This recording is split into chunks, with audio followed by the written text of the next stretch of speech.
সকাল সকাল উঠতেই চলে যেতাম মসজিদে, কি সুন্দর করে তেলাওয়াত করেন আল্লাহু আকবার।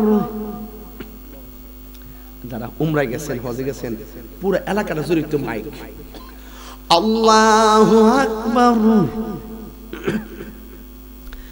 আলহামদুলিল্লাহি রাব্বিল আলামিন।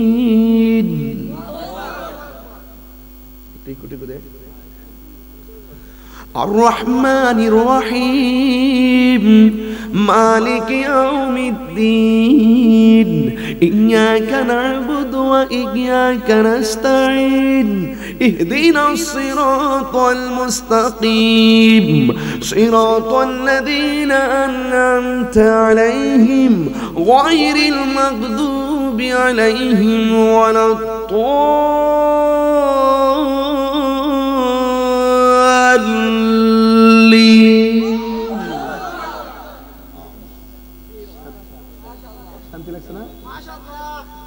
যত বেশি লম্বা হয় ততই শান্তি লাগে, যত বেশি লম্বা হয় ততই শান্তি লাগে। কোরআন শরীফ তো না থাকলে পড়লাম বলে যাই হোক।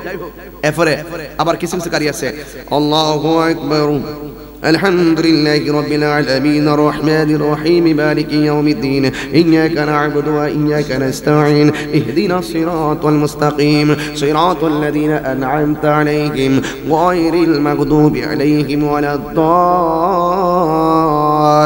দাল্লিন سنة من قد أرسلنا قبلك من رسلنا ولا تجد لسنتنا تحويلا أقم الصلاة لدلوك الشمس إلى غسق الليل وقرآن الفجر إن قرآن الفجر كان مشهودا ومن الليل فتهجد به نافلة لك عسى أن يبعثك ربك مقاما محمودا وقل رب أدخلني مدخل صدق وأخرجني مخرج صدق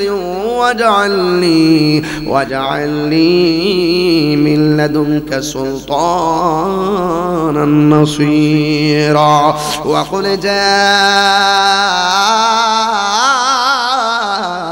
الحق وزهق الباطل إن الباطل كان زهوقا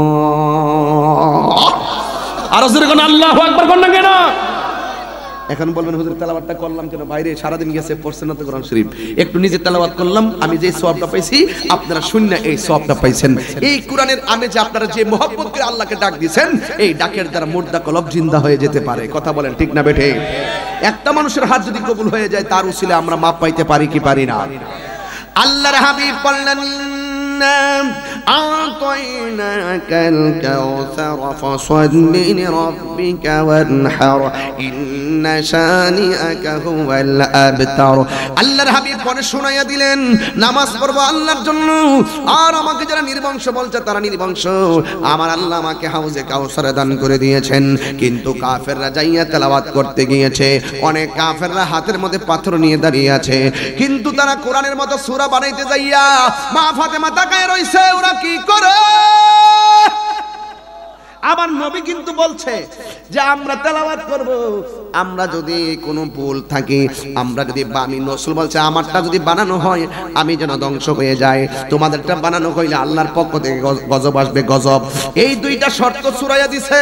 আমি মিথ্যাবাদী হইলে আমি চলে যাব, তোমরা মিথ্যাবাদী হলে আসমানি গজব যেন তোমাদের উপরে নামে।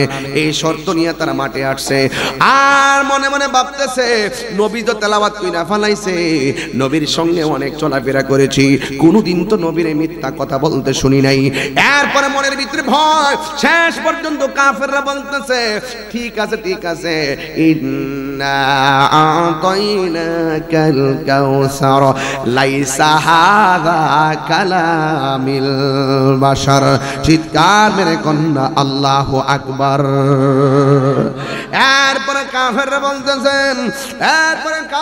বলতেছেন এই কোরআনটা আল্লাহর কালাম, আমরা এখন বিশ্বাস করেছি এই কোরআন কোনদিন মানুষের বানানো গ্রন্থ হতে পারে না, ঠিক কিনা? এরপরে নবী জিতে গেল, মা ফাতেমা জিতে গেল। মৌলা আলীকে, মৌলা আলী হলো সেই মৌলা আলী যার জীবনের প্রথম খাবার খেয়েছে আমার নবীর থুতু মুবারক। নবীজির কি মুবারক? আল্লাহর হাবিব মা ফাতেমাকে কাছে আনলেন, আর মৌলা আলী রাদিয়াল্লাহু তাআলা আনহুকে কাছে আনলেন, হাসান হুসাইনকে কাছে আনলেন। আইনা আমার আল্লাহর কাছে বহসে জিতার পরে শুকরিয়া আদায় করা লাগে, যেই কোনো পরীক্ষা পাস করলে শুকরিয়া আদায় করা লাগে, ভালো একটা কাজ সম্পন্ন করলে শুকরিয়া আদায় করা লাগে। আল্লাহর হাবিব দুইটা হাত আল্লাহর দরবারে বাড়ায়া দিছে, আর ডাক দিয়ে আল্লাহুম্মা হাউলাই আহলা বাইতি, ও আল্লাহ এই জিহাদের ময়দানে, হকের ময়দানে আমার যে চারজন আমি এনেছি, এরাই হলো আমার কলিজার টুকরা, এরাই হলো আমার আহলে বায়াত। এদেরকে যারা ভালোবাসবে তুমি আল্লাহ তাদেরকে ভালোবাসবা। এই জন্য যুবক ভাইয়ের আমার, এদের ভিতরে হযরত মৌলা আলী রাদিয়াল্লাহু তাআলা আনহু আছে, যার ব্যাপারে আমার নবী আপনার নবী বলেছেন আনা মাদিনাতুল ইলমি ওয়া আলিয়ুন বাবুহা, আমি নবী হইলাম ইলমের শহর, আমার আলী হইল সেই শহরের দরজা। এখন আমার নবী যে বলছে আমি ইলমের শহর, আমি আপনাদের কাছে জানতাম চাই আমার নবী যেই ইলমের শহর, সেই ইলমের দৈর্ঘ্য কত জানা আসেনি? আপনি বলবেন নাই। প্রস্থ কত জানা আসেনি? আপনি বলবেন নাই। গভীরতা কত জানা আসেনি? আপনি বলবেন নাই। উচ্চতা কত জানা আসেনি? আপনি বলবেন নাই। ব্যাস কত জানা আসেনি? আপনি বলবেন নাই। ব্যাসার্ধ কত জানা আসেনি? আপনি বলবেন নাই। ওজন কত জানা আসেনি? আপনি বলবেন নাই। তার মানে আমার নবী বলছে আমি ইলমের শহর, এই শহরের পরিধি বুঝার মতন কোন মৌলবী সৃষ্টি জগতে কিয়ামত পর্যন্ত সৃষ্টি হবে না। কথা বলেন ঠিক কি না?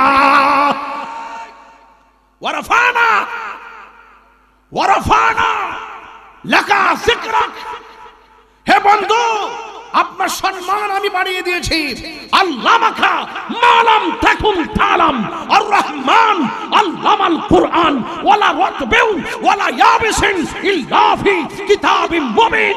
হে বন্ধু আপনার শান কতটুকু বাড়িয়েছি আমি আল্লাহ ছাড়া কেউ জানে না। আর সেই নবীকে বলে মূর্খ। রাসূল নাকি লিখতে জানতেন না, রাসূল নাকি পড়তে জানতেন না। এই জন্য তুমি নবীর পক্ষে থাকবা, তোমার সম্মান আল্লাহ বাড়িয়ে দিবে। তুমি নবীর বিরুদ্ধে যাইবা, তোমার সম্মান আল্লাহ জিরো করে দিবে। কথা বলেন ঠিক কি না বলেন? তাইলে এই জিহাদের ময়দানে, ওই ময়দানে মা ফাতেমা গেল, মৌলা আলী রাদিয়াল্লাহু তাআলা আনহু গেলেন। যেই মৌলা আলী রাদিয়াল্লাহু তাআলা আনহু হলো মারিফতের সম্রাট, বেলায়েতের বাদশা। কিন্তু আমার নবী বলেছেন মান আসাব্বা আলিয়ান ফাকাদ সাব্বানি, যে আমার আলীকে গালি দিল সে যেন আমি নবীরে গালি দিল। মান আহাব্বা আলিয়ান ফাকাদ আহাব্বানি, যে আমার আলীকে ভালোবাসলো সে যেন আমি নবীরে ভালোবাসলো। জোরে জোরে কি সুবহানাল্লাহ বলা যাবে না? আমার দয়াল নামে এত গো মধু, কইতাম নেই শটটা সুরটা মিলেন না সবাই? আমার দয়াল নামে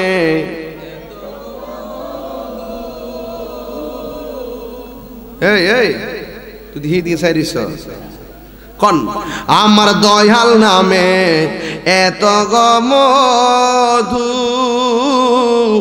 আমরা রে কইরাছে জাদু গো, ওরে দেখা দিয়া কোলে নিয়া, দেখা দিয়া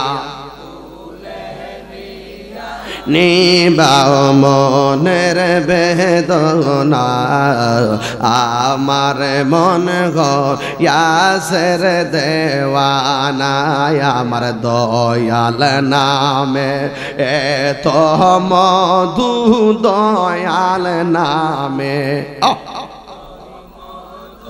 খাইলে মধু ফুরায় না, আমার মন গয়াসের দেওয়ানা, তোমার পাইবার আশি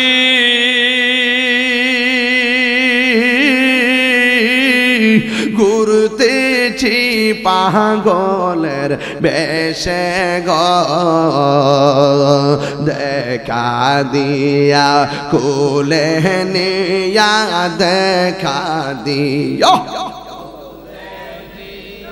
নিবাও মনের বেদনা, আমার মন গয়াসের দেওয়ানা, আমার মুর্শিদ নামে মুর্শিদ নামে এত মধু খাইলে মদ পোড়ায় না আমার মন গো ইয়াসের দেওয়ানা।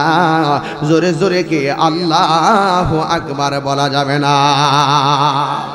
হাই রে আমার ডানে চেয়ারম্যান, বামেও চেয়ারম্যান, একজন বানিয়াচং উপজেলা চেয়ারম্যান, সাবেক চেয়ারম্যান মহোদয় বসে আছেন। বন্ধুরে আমার আরেকজন ইউনিয়ন চেয়ারম্যান বসে আছেন। আরে ভাই, কেন আমি নবী নবী করি, কেন আমি আহলে বায়াতের গানটা তুললাম কেন জানেনি? কারণ এরাই তো, এদের ব্যাপারে আমার নবী বলছেন আমার আহলে বায়াত হলো নূহ নবীর কিস্তির মতন। আরে নূহ নবীর আমলে প্লাবনের ভিতরে নৌকায় যারা উঠছে তারা যেমন বাচ্চা গেছে দুনিয়ার নদীর তুফান থেকে, আমার নবীকে এমন একটা সময় আসবে নদীর তুফানে বাড়ি ভাঙলে বাড়ি পাওয়া যায়, ভূমিকম্পে বাড়ি গেলে বাড়ি তোলা যায়, কিন্তু এমন একটা সময় আসবে ইমান ধ্বংস করার তুফান শুরু হয়ে যাবে। কথা কোন ঠিক কিনা? হায় রে, আরে আমার নবী কয় এটা ভূমিকম্পের চাইতে আরো কঠিন। এটা এমন তুফান, ভূমিকম্পে বাড়ি গেলে বাড়ি তোলা যায়, কিন্তু ইমান ধ্বংসকারী কিছু মানুষ আসবে, তোমার আমার ইমান লুণ্ঠন কইরা লইয়া যাইব। সকালবেলা বাইরেছো ইমান লইয়া, রাত্রে ফিরবা বেঈমান হইয়া, রাত্রে ঘুমাইছো ইমান লইয়া, সকালে উঠবা বেঈমান হইয়া।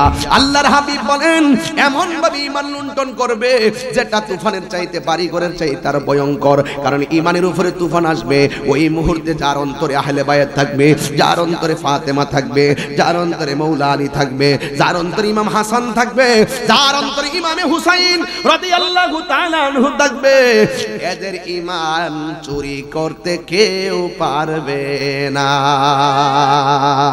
পারে কে যাবি, কইতাম নি বাজান, পারকে যাবি নবীর নৌকাতে আয়, পারকে যাবি নবীর নৌকাতে আয়, রূপ কাষ্টেরি নৌকা খানি,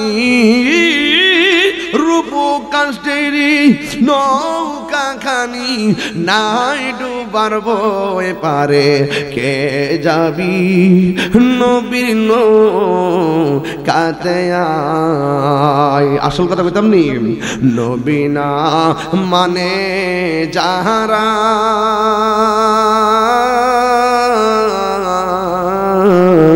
100% বেঈমান তারা, ঠিক কিনা? আর হাত দিলে কোন ঠিক কিনা বলেন?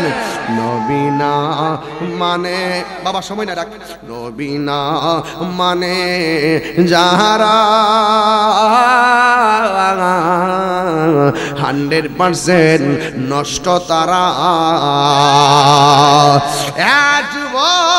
এই জন্য আমার নবী বলছে আমার আহলে বায়াত হলো নূহ নবীর কিস্তির মতন। কারণ নূহ নবীর কিস্তির মধ্যে লাগছে বাতাস, নদীর বাতাস, আর আমার উম্মতের মধ্যে লাগবে বেঈমানদের বাতাস। বেঈমানদের বাতাস লাইগা যদি ঈমান ধ্বংস কইরা ফেলায় তাইলে তো ঈমান ধ্বংস হয়ে যাবে। কিন্তু যার অন্তরের ভিতরে পাক পাঞ্জাতন থাকবে, যার অন্তরের ভিতরে পাকে পাঞ্জাতন থাকবে, এদের ঈমান চুরি করে যাবে না, এদের ঈমান কেউ চুরি করতে পারবে না। এই জন্য আমি তাহিরি জীবনের প্রথম 22 বছর আগে প্রথম ওয়াজটা করছিলাম পাক পাঞ্জাতন নিয়া। এই পাক পাঞ্জাতনের মধ্যে যে কত বরকত আমি পাইছি, এই জন্য আমার নবী আপনার নবী কয় আমি তোমাদের কাছে দুইটা জিনিস রাইখা গেছি, একটা হলো কোরআন, আরেকটা হলো আমার আহলে বায়াত। আহলে বায়াতের মধ্যে যে মৌলা আলী হলো মারিফতের সম্রাট। আজকে নিজেকে সুন্নি দাবি করলে মৌলা আলীর প্রেম লাগবে, কথা কোন? নিজের পীর দাবি করলে মৌলা আলীর প্রেম লাগবে, কথা কোন?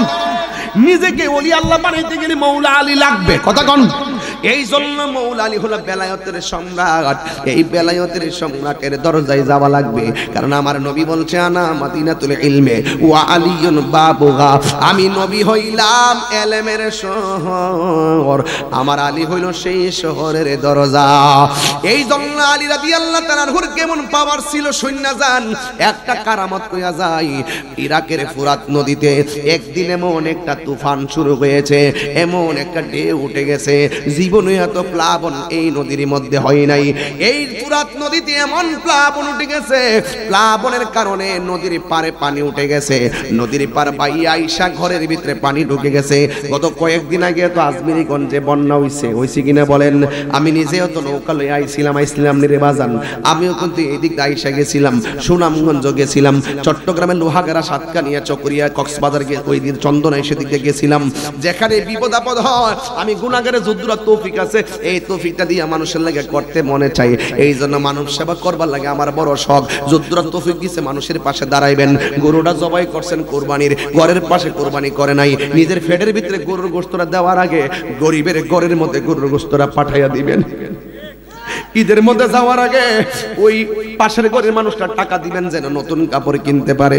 কারণ মানুষের প্রতি মানুষে দয়া করলে আমার আল্লাহ তার প্রতি দয়া করে। বন্ধুরে আমার, ও যুবকের দল, এই জন্য মওলা আলীর ধর্ম হলো বিপদ শুনলে তিনি ঘরে বসে থাকতেন না। এবার ফুরাতের পানি উঠে গেছে, প্লাবন হয়ে গেছে, এমন পানি ঘরের ভিতরে পানি ঢুকে গেছে।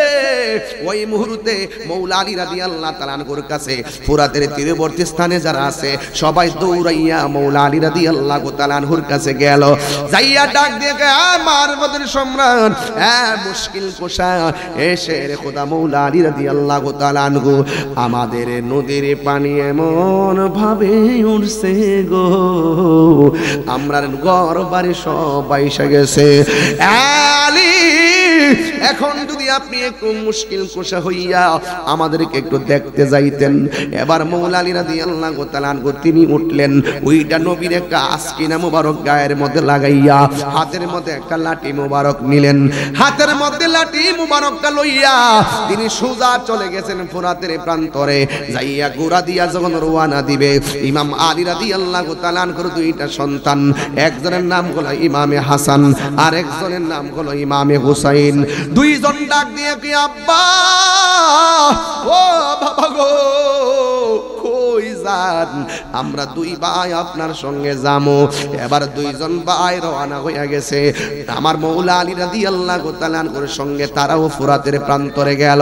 যাইয়া দেখে এত পানি, এমন পানি সব বাড়িঘর ভেসে গেছে। হযরতে মওলা আলী রাদিয়াল্লাহু তাআলা আনহু তখন তিনি ওই ময়দানে মাঝখানে ওই একটা খালি জায়গার ভিতরে তিনি যাইয়া ওই নামাজের মুসল্লাটা বিছাইয়া 2 রাকাত নামাজ পড়লেন। জবানটা খুলে বলেন কয় রাকাত নামাজ পড়লেন? 2 রাকাত নামাজ পড়লেন। হাতের মধ্যে লাঠি মুবারকটা নিয়েছেন।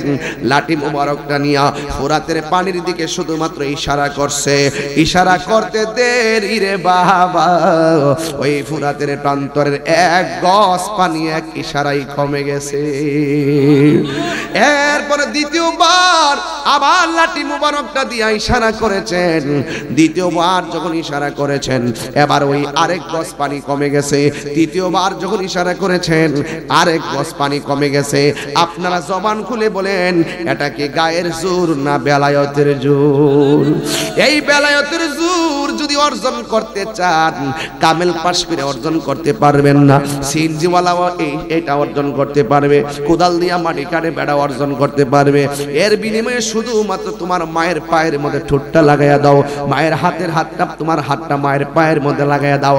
আমার জীবনে আমি দেখেছি পৃথিবীর যত স্পেশাল সন্তানগুলো ভিআইপি কিছু হয়েছে তার মা বাবার দোয়ার কারণে হয়েছে।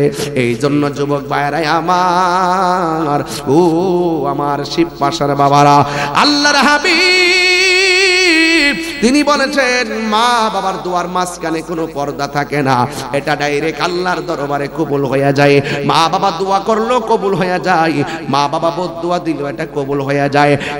শিব পাশার যুবকের দল তাহিরি ওয়াজ শুনতে যাইয়া রাত্রে পনে একটা বাজায় ফালাইলা, কিন্তু একটা কথা বইলা দিয়া যায়, যার মা বাবা বাড়িতে আছে যাইয়া মা বাবার পায়ের মধ্যে হাত দিয়ে বলবেন আম্মা, তাহিরি হুজুর কইছে আপনার মনে কষ্ট দিলে আল্লাহ কষ্ট পায়, এই জন্য আমারে মাফ কইরা দেন। ও আম্মা, তোমারে কষ্ট দিছি আমারে ক্ষমা কইরা দাও। আর যাদের মা বাবা কবরে চলে গেছে আগামী শুক্রবারে জুমার নামাজের পর ওই মা বাবার কবরের পাশে যাইয়া বলবেন, আল্লাহ আমার মা বাবারে আমি অনেক কষ্ট দিয়েছি, আল্লাহ তুমি আমার মা বাবারে মাফ কইরা দাও। আরে মা কি জিনিস, যেই মাটা দোয়া করলে কোনো স্বার্থ নাই, কথা কোন ঠিক কিনা? মা বাবার দুয়ার মধ্যে কোনো স্বার্থ নাই, ডাইরেক্ট আল্লাহর কাছে কবুল হইয়া যায়। এই জন্য মা কি কয় জানেননি? মা কয় আমার 4টা সন্তান আমার ঘরে থাকে, এই 4টা সন্তান আমার পাশে থাকে, আমি হাজার চেষ্টা কইরাও আমার সন্তানগুলারে আর একটা রুমে শোয়াইতে পারি নাই। আমার সারা তারা আমাকে সারা তারা ঘুমাই না, আমার সারা তারা থাকে না। এমন ভাবে আমার সন্তানগুলোরে আমি সুন্দর করে ঘুম পাড়াইছি।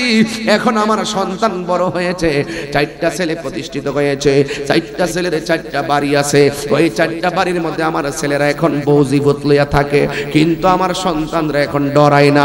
আগে যেমনে ডরাইতো আমার সারা থাকতো না, এখন আমার ছেলে 4 জনে 4টা বাড়ি হইছে, ওই বাড়ির মধ্যে ঘুমায়, আমার ছেলেরা এখন ডরায় না।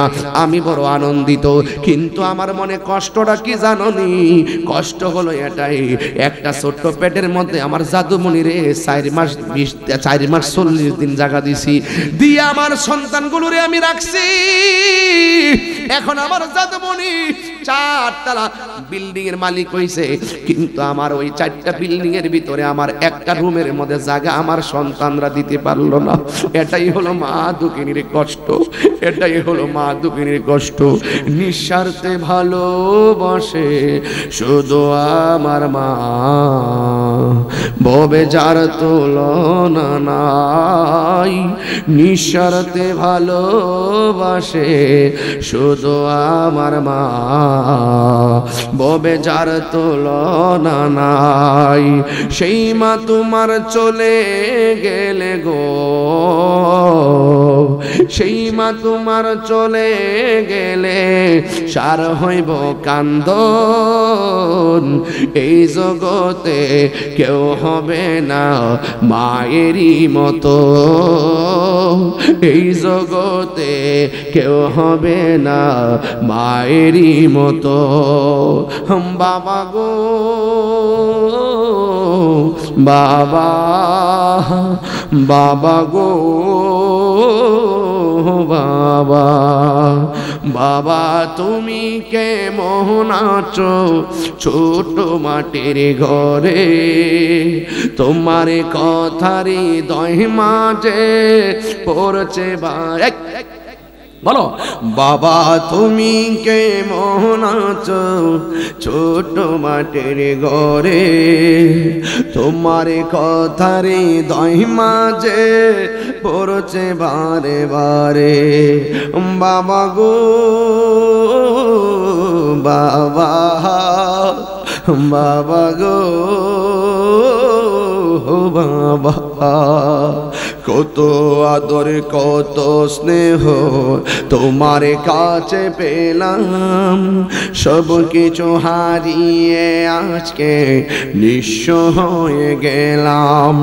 কত আদর কত স্নেহ তোমার কাছে পেলাম, সব কিছু হারিয়ে আজকে নিঃস্ব হয়ে গেলাম।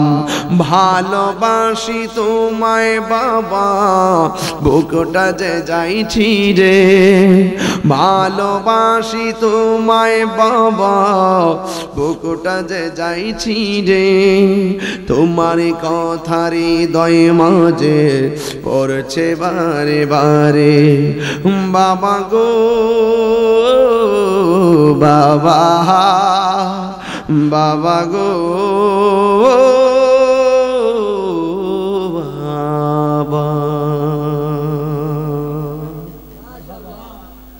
পায়ে হাত দিয়ে বলি, আমি বেলায়েতের ওয়াজ করছি। বেলায়েতের সম্রাট হলো মৌলা আলী। এই পৃথিবীতে ম্যাক্সিমাম ওলি আল্লাহ হইছে মার দোয়ার কারণে, কথা কোন ঠিক কিনা? মার বদদোয়ায় জীবন ধ্বংস হয়ে গেছে, কথা কোন ঠিক কিনা? এই মা বাপ যাদের কবরে চলে গেছে, এই কি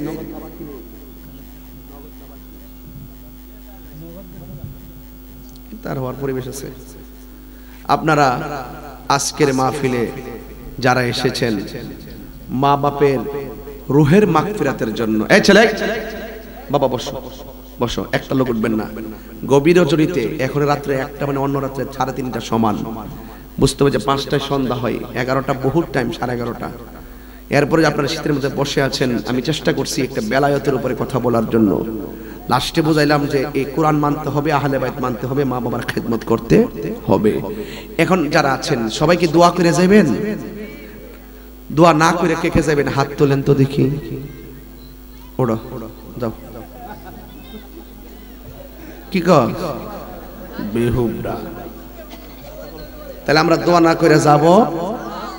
এই মা বাপ কবরে গেছে এমন কেউ যদি থাকেন, হুজুর আব্বা আম্মা রুহের মাগফিরাতের জন্য আমি এই মাহফিলটাতে নগদ যে যা পারেন তা দিয়ে দিবেন। 5,000, 3,000, 2,000, 1,000, 500